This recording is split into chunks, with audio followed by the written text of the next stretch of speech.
Hi, Director of Success.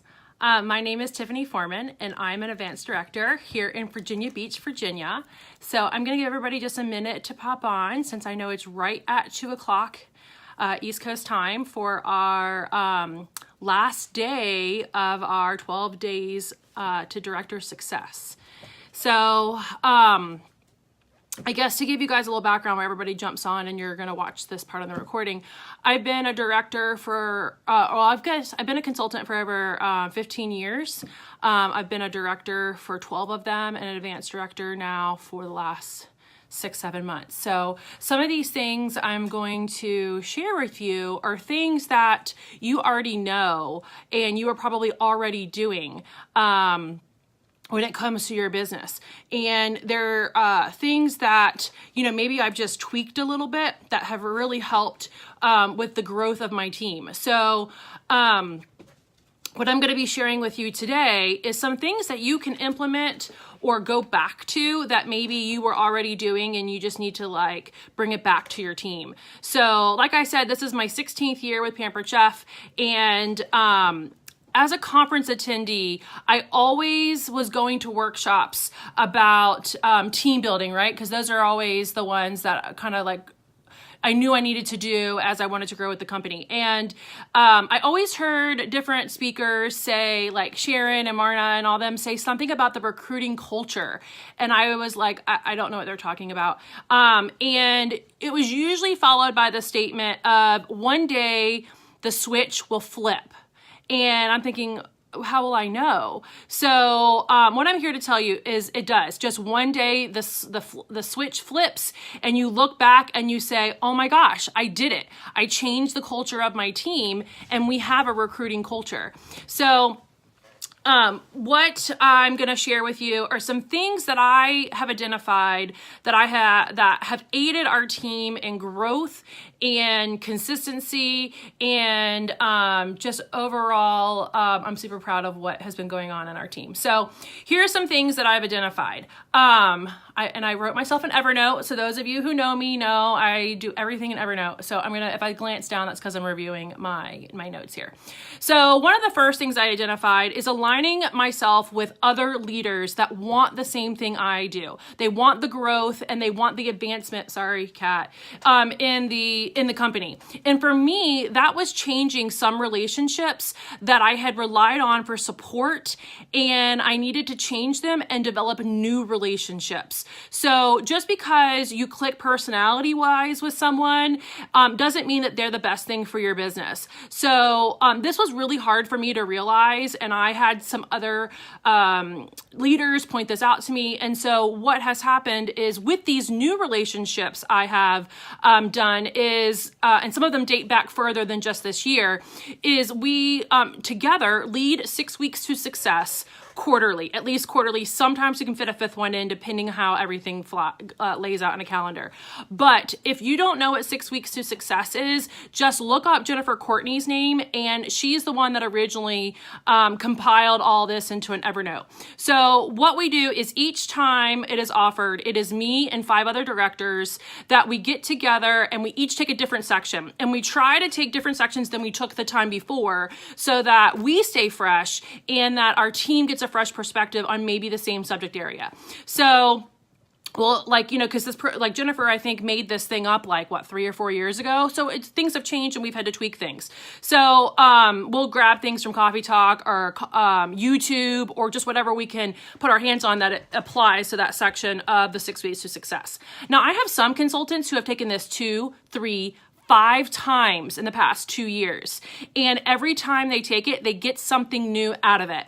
So, and they share that with me. And so that's why I think it's really important. I invite everyone on my team. I am not selective. You don't have to be doing a certain amount of sales. You don't have to be with the company for so long. The last quarter one we did in the 4th quarter of this year was right after the September recruiting promotion with a huge insurgence of influx of new consultants, and I said, just jump in, just come on, you can do this. You just jump right on in here. It's great, even though it's called 6 Weeks to Success. It's an overall great new consultant training anyway. So I had them jump in. Now, what typically happens with me is about a third of who I invite. Well, I invite more than that. The third of who commits to it, about a third stay and complete it towards the end. Because life happens. So that's why I tend to over invite, just like we do with our hosts, because I want to have a couple keeping to the very end. So one thing that helps me with that is I have a spreadsheet. Okay, not only do I love Evernote, but I love spreadsheets. So I just have week 1, 2, 3, 4, 5, 6, and then I literally check off, did they do their homework and did they have their phone call with me? Because those are 2 things that are required, is they have to do the Wednesday night call. We do this on Wednesday nights. If they can't be on Wednesday night, I don't discourage them. I just ask them to listen to the recording within 24 hours by Thursday night. That way they have time to implement their homework. They have time to then report their homework by Sunday night. And then we have one-on-one calls, typically Monday through Wednesday of the next week. And it's usually during their lunchtime or why I'm waiting for a kid at practice. So, as a little side note, my husband lives 1,000 miles away, straight due west in St. Louis, and I am here on the East Coast of Virginia. So I'm a single parent a lot of the times, and I don't like to be on the phone when my kids are in the car or in those really important dinner time conversations. So that's why if they're sitting at practice, I'll do the phone calls with them then. So I've usually set up a sign up genius for my team when I'm doing the 6 Weeks to Success, and then they pick their slots, say 10, 11, 12, 1 during the day, and then depending on the schedule at night, I'll put in some night slots. All right, so then I also keep notes on every single person that does 6 Weeks to Success. I keep them in my Evernote, and that actually is just building on another Evernote that I'm going to share with you for when they were a brand new consultant. And then this keeps me energized and enthusiastic about the business because I feel brand new in the business by teaching them. So, I just really like that aspect of, revisiting all the major areas, and then you're excited, they're excited, and you're all kind of working together. So that is one thing, is 6 Weeks to Success, at least quarterly. Then I follow that up with, Director Bound that is on Consultants Corner. So if you haven't already, you can print out Director Bound. I like to have things bound at Office Max. That way I have a copy there. And this copy I know is kind of old because I've written in it on the different times I've done it. And I can tell oh yeah, I liked that idea back 3 sessions ago. Let me revisit that. And so when I did this past spring, I was able to promote 2 directors, one on April 1st and one on May 1st. After they completed 6 Weeks to Success, they rolled immediately into Director Bound and then they promoted. So we worked together and we had that synergy through those programs. And then I'll be doing Director Bound again with 4 more consultants here starting in January. So you got to keep that going. Now, another thing I wanted to reflect on is last year in January, I attended a director's retreat. If you have never attended a director's retreat, I highly encourage it.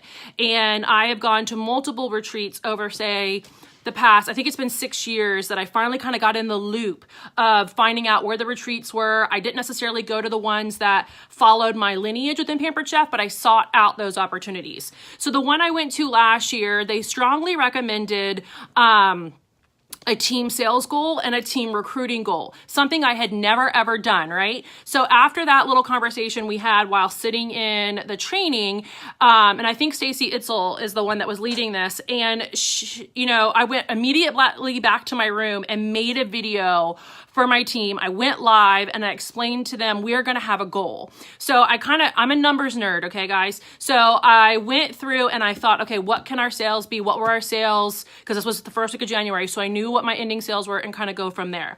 So what we did is, as the month goes on, every week I update our banner at the top of our page, and it just kind of has our sales goal and the number of recruits at the top. And I'll share a copy of one of those. And so we actually hit our 2018 sales goal, which was a 20% increase from 2017, but we hit it a month early. So right now we're just kind of in surplus mode for this month with our goal. And everybody was so excited, to be part of that. And I really emphasize that everyone is an important piece of the puzzle. And that's something that I say a lot at my team meetings, and I say a lot in Happy Mail to them, which I'll cover in a minute. But I was super excited that we had grown 20% 20% and hit it a month early. The other thing was we set a recruiting goal for 5 consultants, 5 new consultants a month. And if you'll notice back here on my cabinet right here, I have a share the love board, and oh, my phone keeps shifting, sorry. And so let me move again. Okay, you see it right there. I have a share the love board, and our goal was 60 because that's 5 new consultants a month. And I was like, oh my gosh, how am I going to do 60 new consultants in a year? We only had 24 in 17, and I'm happy to report that we're at 51 for the year. We have doubled what we had last year. So even if we don't hit that goal of 60, we have still doubled what we did the year before. But your team has to know that. So you have to know what you're going for. So that's why you've got to have a sales goal and you've got to have a team recruiting goal. And even if I kind of try to move the word team to organization, because we now have an organization, try to move and rephrase myself, making sure I say organization as opposed to team. All right, so that's another thing that I did.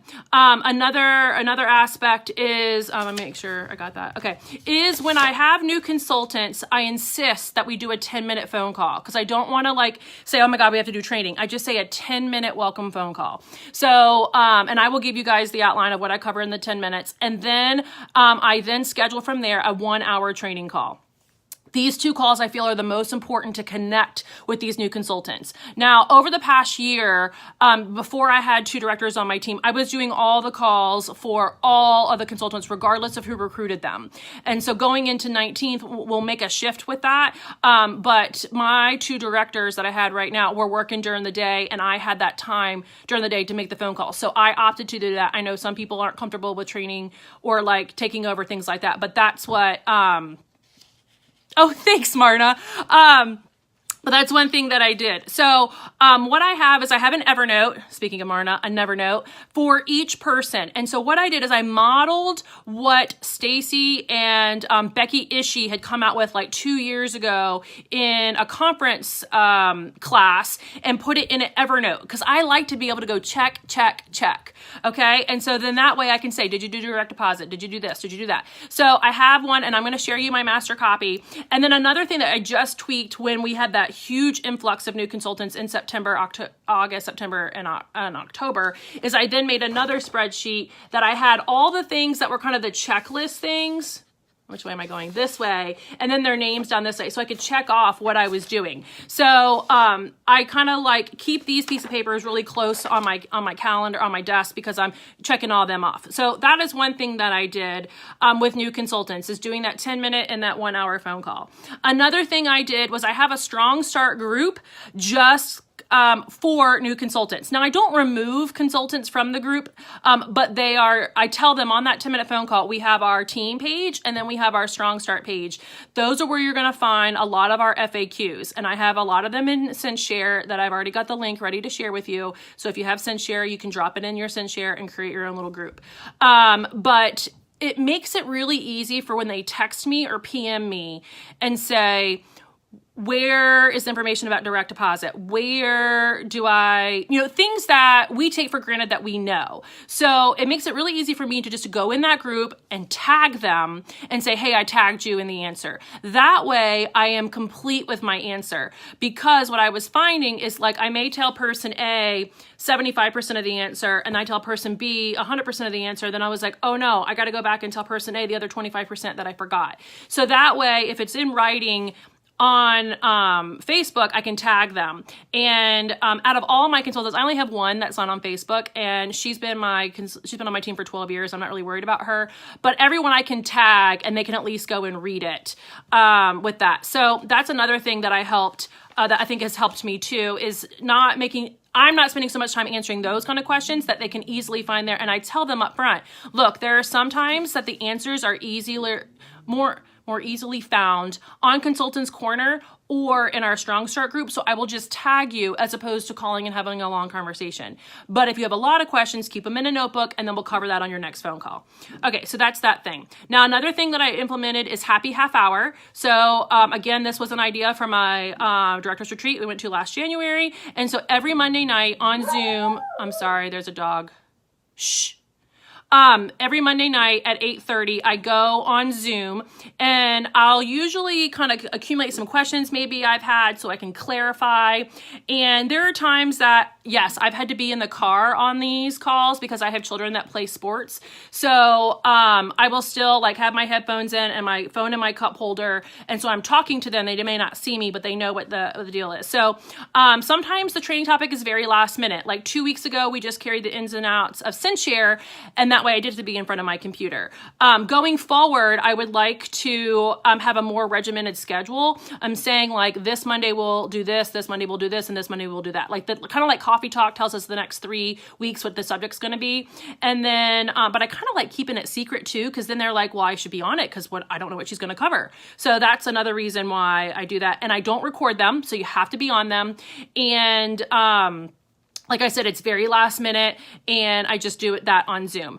Okay, so then my next thing that I think is very, very important, and I didn't number these, they're just bulleted, so I don't even know what number I'm on, is physical team meetings. And I know I'm gonna get a little backlash on this. However, I was raised in the era of physical team meetings. And I went to every team meeting. When I first started Pampered Chef, we didn't have any children, but I was going to grad school, and I would be in class, and I would come late to the team meeting. She encouraged me to get there. So I always felt so energized when I left a team meeting that I want my team to feel the same way. I kind of tell them it's like, if you're going to fall off the wagon, come to a meeting. So with our team meetings, there's a couple things we've incorporated that I think have really helped. One is our BHAG board. BHAG stands for Big, Hairy, Audacious Goal. So thanks, Love Carpenter, for that one. It's such a silly word, but it works. So when I'm working with a new consultant, I get their realistic goal, and then I get their BHAG goal so that we can stretch. And we have a board that I put all these little pieces of paper on, and I'll show you that too.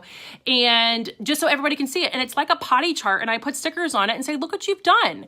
So we've got our BHAG. We also have our team-wide, organizational-wide goal of green by 15. So this past year, our goal has been 15 consultants, green by 15, and that includes my 2 downline directors since they promoted halfway through the year. When we hit 15, I do a cash prize at the meeting. And the caveat is you have to physically be at the meeting, or if you live outside the 50-mile radius, you have to be on Zoom. So people who live within 3 miles of me who don't come to team meetings don't get to enter into the cash drawing. And that money actually comes from a raffle bag that we sell tickets for. So it kind of just is a wash for me. I also do and tell, or some of you call them brag tags. And so we have our team post. I tell them not to wait too long, but to post things that they are doing income producing and just tag it. Do and tell. One thing it kind of started out with is called an APP, an after party post. And so you were going to tell me like, and this kind of goes back to Directors Bound in 6 weeks, like how many were at your party, how many were invited, how many came, how many ordered, how many,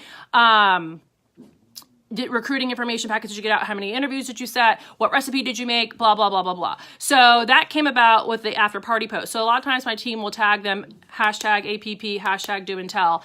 And if you haven't seen Jimmy Fallon and Justin Timberlake do that, go Google that after this. And so that way my team sees what other people are doing and go, oh yeah, I need to do that too. So it's kind of like a reminder, but it's not me reminding them, you know, so they're not the mom boys. Okay. So I post do and tells too, but I don't do them like as often because we kind of know what our income producing activities are, but I'll do it like today. I went to the car dealership and gave out 2 catalogs. And so that's a do and tell. That's an income producing activity. What I do for that is everybody has to tell me the total of their do and tells. They have to tally them. And on the Sunday before the team meeting, they give me their total, and I have my daughter write out the tickets. And I would do one drawing, and same rules apply as a green by 15. You have to be here or outside the 50-mile radius to be on Zoom. And you get a $10 Target gift card because you were on target with your business and you were working it. So that's one thing. And then I have also started mailing in this calendar year activity prizes for being active in the month. So I know I've been on the fence back and forth between, do I want to recognize what I want repeated? Do I recognize everybody who's doing something? And it all goes back to everybody is an essential piece of the puzzle. So even if they only did 150 or 200, I'm still doing something. So some months it's more expensive than others because like the month I did tissues, I don't have any, oh, I do still have one here. You know, I did these. This came out to really cheap, right, individually, but it cost me $3.50 to mail them. So my average is about $5 a person. Now, going into the new year, since our team has gotten so big, I will take care of my personal team, and my directors will take care of their personal teams, and doing our Happy Meal, because we've agreed as a unit to still continue with Happy Meal. Okay, and so I got a lot of these ideas from the Happy Meal group. If you need to be on that, Christina Bailey is the one who hit up with that. I believe she's the admin on that. And so I'll get a lot of ideas from there. We like things that are punny, so we're always doing something that has a double meaning, like you're nothing to sneeze at. All right, so there's that. Now, another thing is I have delegated out nominating other consultants to do some posting for me. So I was doing this all on my own. Also got this idea from Christina, and you know, I thought, well, why am I always doing this? As these people have grown into senior consultants and team leaders and they want to be involved, I'm going to ask them, I'm going to delegate to them. So what I have done is one girl does Motivation Monday. I do tip/training/text me Tuesday. It kind of rotates. I have another person do Wahoo or Wow Wednesday. We do thankful or thirsty, like what are you thirsty for? Thursday, friendship or freedom Friday. And so there's 5 of us that are posting these. And so it's not just me. Now it makes it easier for me to comment on other people's stuff, because then it kind of bumps it up in the group and they see it. I've also delegated out the reminders for the Green by 15. So I have someone who does it on the 5th, somebody else who does it on the 10th, and somebody else that does it on the 15th. Then I announce everybody who's done it by the 16th. It's also in our banner.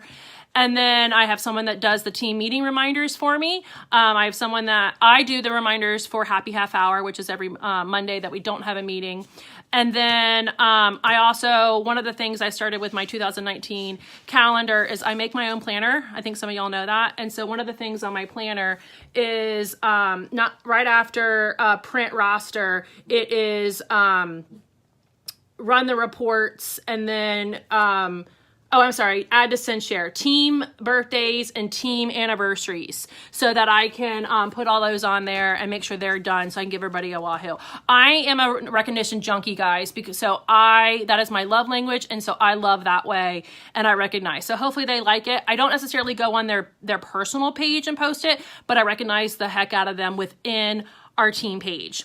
So all of this together, you know, it's kind of like not one thing I attribute to our growth, but in the past year, we have doubled our head count. This time last year, our head count was like right at 30. Our head count right now is right at 60. We have a much higher active amount of consultants. And I went back and looked at our sales. Again, I'm a nerd, so I have all this in a spreadsheet. Last year, what our average sales was per month last year versus what it is this year is $5,000 more, which came out to like almost 30% more for me, because we were averaging about 16 and now we're averaging over 20. So that is a huge jump in my book, okay? And I just want to keep it growing. So these are some things that I think have helped. Of course, I have all this typed in an Evernote and with some links to other things, because I have a feeling people will ask questions like, well, how do you do that? What is that? So I went ahead and put this all in an Evernote. So I hope you guys have found this helpful. I know I talk really fast. You might have to pause and rewind. But I appreciate the opportunity to be able to speak to you guys and be on this list of directors to share success. And thank you, Becky. So I hope you have enjoyed this little training, and I will get all this information out to you. So thanks, guys. Have a great day.